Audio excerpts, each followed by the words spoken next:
All right.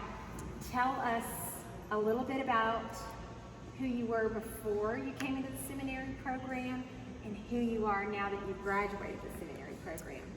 Okay, I was a registered nurse for 26 years, and at the age of 47, I found myself incarcerated. I was not one of those people that was out there just on the rampage doing bad things, but I was one of those people that was rejecting my call. God had an appointment for me, and for about 10 years I had run from that.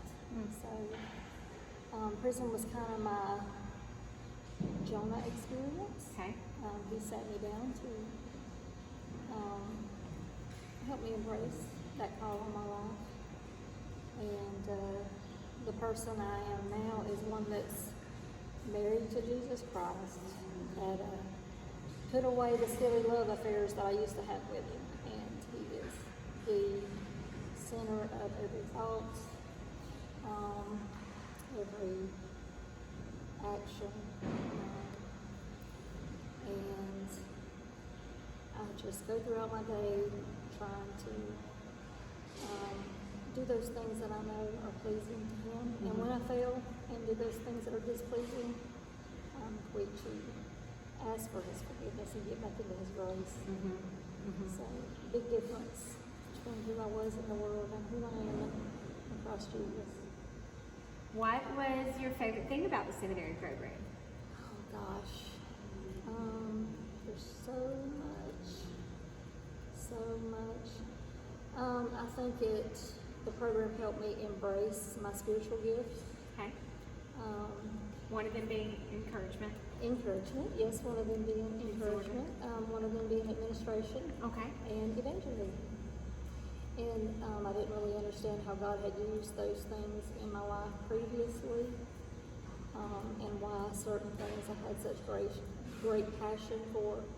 But now that others have helped me embrace my gifts and see those things, I understand that now. Okay.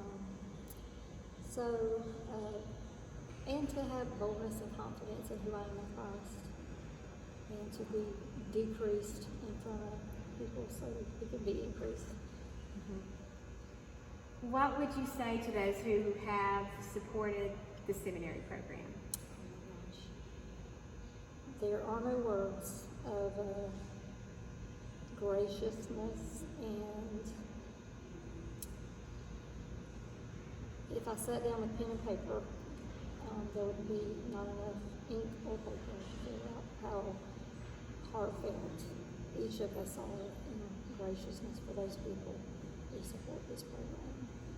Because it's not about us as individuals, and it is for God's glory, but it's also about every broken person that's behind prison walls.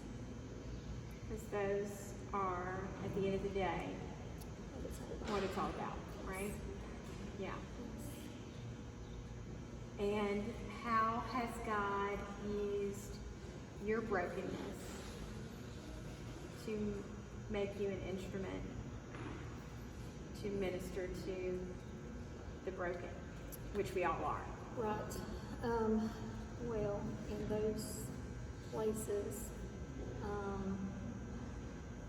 I guess where he has healed me, he has allowed my experience to help someone else who started out where I did come through some things in here personally. There's so many different places of brokenness in prison, behind prison walls, and sometimes just walking in the peace, joy, love that you can walk in as a fruit of who you become in Christ, allows someone who is walking in turmoil and anger and rebellion say, hey, I need to know how to get some of that. I want what you got. Yes. That's probably the biggest influence. And you've seen that happen. Yes, I have seen that happen, and it's a great thing. And you can't believe at the starting point that you're going to be allowed to see that, but you do. You do. In 2 short years. A little bit over, yeah, 2.5 years. Yes, 2.5 years, yes. You're seeing fruit.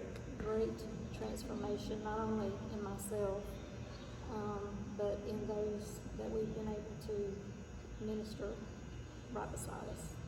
And it starts with being able to walk it out. Thank you so much. Thank you. That's beautiful.